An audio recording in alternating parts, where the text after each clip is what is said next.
As a customer কি করে বুঝবে এটা প্রপার কোল্ড চেন সিস্টেম করা হয়েছে? এটা ভীষণ ডিফিকাল্ট বোঝা, ভীষণ ডিফিকাল্ট।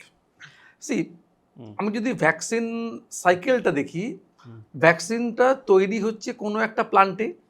আমি ধরলাম সিরাম ইনস্টিটিউট অফ ইন্ডিয়া, যারা কোভিশিল্ড দিয়ে সারা ভারতবর্ষে কোভিড ভ্যাকসিনেশন করেছে। পুনেতে তার প্লান্ট, পুনাতে সিরামের ভ্যাকসিন তৈরি হলো। LB care serum institute of ইন্ডিয়ার ওয়েস্ট বেঙ্গলের কনসাইনি বেসড এজেন্ট, সিবিএ। মানে সিরাম ইনস্টিটিউট অফ ইন্ডিয়ার যত ভ্যাকসিন পুনা থেকে বাই এয়ার অথবা তাদের টেম্পারেচার কন্ট্রোল ট্রাকে করে এলবি কেয়ারের স্টোরেজে আসবে। আচ্ছা, তাহলে এই অবধি কোম্পানির দায়িত্ব, কোম্পানি এলবি কেয়ারের স্টোরেজে দিয়ে দিল। এবারে এখান থেকে ভ্যাকসিনটা ডিস্ট্রিবিউট হবে to the authorised stockist of serum institute of India. ধরলাম যে পশ্চিমবঙ্গে এরকম 80 জন অথরাইজ স্টকিস্ট আছে। এই যে অথরাইজ স্টকিস্ট, এদের কিন্তু কোম্পানি অ্যাপয়েন্ট করেছে। এদের কোল্ড চেন ফেসিলিটি কিন্তু কোম্পানি সুপারভাইজ করে, মনিটর করে। কোনোদিন হয়তো দেখবেন আপনি দোকান খোলার আগে কোম্পানির লোক এসে দাঁড়িয়ে আছে, দেখবে যখন দোকান খোলা হচ্ছে কোল্ড চেনের টেম্পারেচার কী আছে কোল্ড রুমের।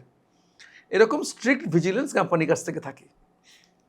তাহলে সেন্ট্রাল ওয়্যারহাউস যেটা, সেখান থেকে অথরাইজ স্টকিস্ট, এই অবধি কোম্পানির কন্ট্রোলে ভ্যাকসিনটা আছে।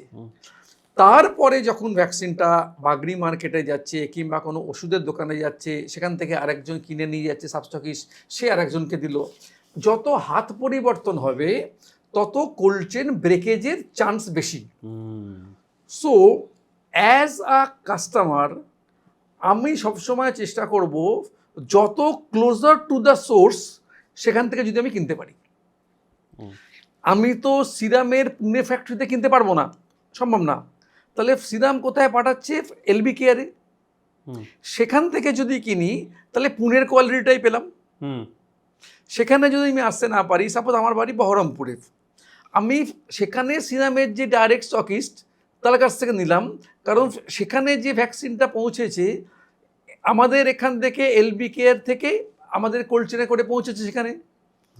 So as a customer, closer to the source is important.